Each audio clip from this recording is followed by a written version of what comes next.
Tigil ako na alas to. Diba rin na, maganda ka pa rin.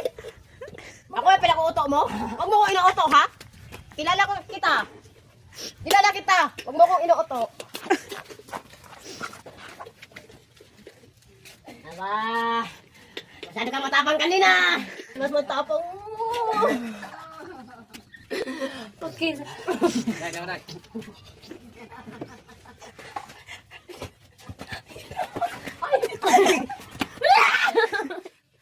Sa inyo, ang ganda-ganda ng buhay. Ang ganda-ganda ng saing mo doon, iikutin mo lang yung tangke, tapos magkaapoy na lalabas. Yung sa akin, kailangan ko ang lumanas ng mga ganitong kay kababalaghan.